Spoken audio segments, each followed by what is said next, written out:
काफ़ी दिन लखनऊ में रुकने के बाद मैंने फैसला किया कि कुछ रोज़ मुंबई और उसके आसपास के एरिया में घूमकर आते हैं।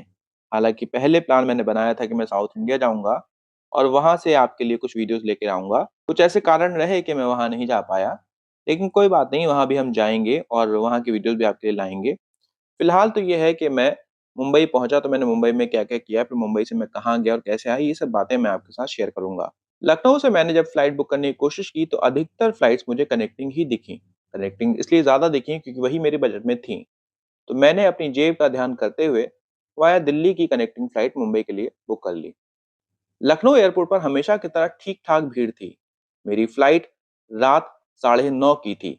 फ्लाइट थोड़ी लेट थी, लेकिन लखनऊ से दिल्ली इसने कुछ 40 मिनट में ही पहुंचा दिया। फ्लाइट के टेक ऑफ होते ही एयर इंडिया वालों ने फूड का पैकेट हमें दे दिया। खाने में वेज सैंडविच था और ठंडा था। सैंडविच ठीक था, पर ठंडा होने की वजह से कम ही मजा आया। रात 11 बजे से पहले हम दिल्ली एयरपोर्ट पहुंच गए। दिल्ली से मुंबई की फ्लाइट 2 बजे की थी। इसलिए दिल्ली एयरपोर्ट के अंदर का एरिया घूमने के लिए मेरे पास बहुत वक्त था। रात होने की वजह से दिल्ली एयरपोर्ट पर कोई खास चहल-पहल अंदर की ओर तो नहीं थी। दिल्ली एयरपोर्ट अच्छा है और जीएमआर वालों ने इसको अच्छा मेंटेन किया है। फेमस कंपनियों के स्टोर भी यहाँ मौजूद हैं। यहाँ प्रेयर रूम भी है, जिसमें पानी की भी व्यवस्था है और लगेज रखने के लिए भी रैक्स बनी हुई है। प्रेयर रूम में आप अपने धर्म के मुताबिक प्रेयर कर सकते हैं। बेसिक चीज़ों की भी यहाँ कोई कमी नहीं दिखती है। मोबाइल या लैपटॉप चार्जिंग के लिए बहुत सारे प्लग हैं। वॉशरूम भी हर गेट के पास मौजूद है। बैठने और लेटने की भी यहाँ पर अच्छी व्यवस्था है। हालांकि लेटने के लिए बनी हुई कुर्सियाँ कुछ और होती तो बेहतर था। दिल्ली से देर रात में फ्लाइट मिली और एयर इंडिया वालों ने इस फ्लाइट में हमें वेज और नॉन वेज का ऑप्शन दिया। हालांकि टिकट बुक करते समय इन्होंने कहा था कि आपको कोशर चाहिए तो कोशर, हलाल चाहिए तो हलाल, या फिर वेज चाहिए तो वेज आपको मिल जाएगा। हालांकि इस तरह किसी चॉइस के बारे में फ्लाइट के जो भी लोग थे उन्होंने कोई जानकारी हमें नहीं दी। फ्लाइट स्मूथ थी और हम आराम से पहुंच गए मुंबई एयरपोर्ट। मुंबई एयरपोर्ट पहुंचकर कुछ देर मैं तो सो गया और फिर जब सूरज निकल आया तो मैं भी एयरपोर्ट से बाहर निकल आया। मुंबई पहुंचते ही सबसे बड़ा फर्क आपको मौसम का लगता है। मौसम यहाँ हमेशा ही खुशगवार रहता है। गर्मी, पसीना ये सब तो यहाँ होता है, पर समंदर से आती ठंडी हवाएं बहुत सुकून देती हैं। मुंबई एयरपोर्ट से बाहर निकलकर मैंने किया अंधेरी स्टेशन के लिए ऑटो। अंधेरी स्टेशन के पास ईस्ट और वेस्ट दोनों ही साइड बड़ी चहल पहल रहती है। सुबह के समय दफ्तर जाने वालों की भीड़ नजर आती है। लोग बसों के लिए लंबी कतारों में खड़े दिख जाते हैं।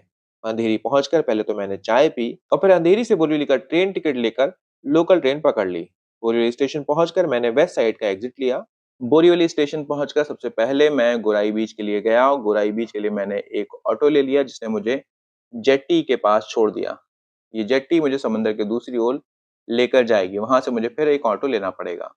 तो समंदर की दूसरी ओर जाने के लिए मैंने जेट्टी ले ली और जेट्टी का किराया 15 रुपए था। वापसी भी किराया 15 रुपए का रहेगा।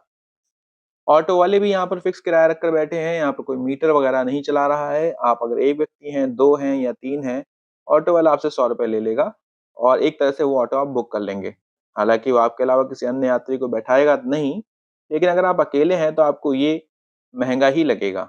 10 मिनट की ऑटो रिक्शा यात्रा के बाद मैं पहुंच गया गोराई बीच। शहर की भागम भाग से दूर ये बीच एक रिलीफ की तरह है। अक्सर यहाँ कपल्स आते हैं और कुछ रोमांटिक टाइम स्पेंड करते हैं। बीच के पास खाने पीने की दुकानें भी हैं और बहुत सारे होटल वगैरह भी हैं।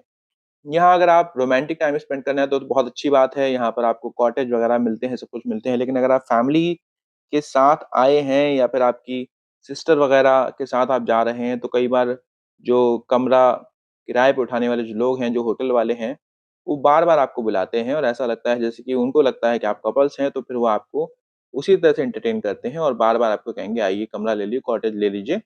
तो इस तरह से है, तो इसलिए थोड़ी-सी एम्बैरेसिंग सिचुएशन हो जाती है अगर आप किसी अपने फीमेल दोस्त के साथ जा रहे हैं या फिर आप अपने किसी फीमेल फैमिली मेंबर के साथ जा रहे हैं, तो यहाँ पर ऐसी कोई स्थिति आ जाती है।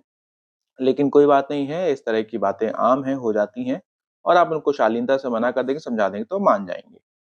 खैर कपल्स के अलावा यहाँ फैमिलीज़ भी अच्छी संख्या में आती हैं।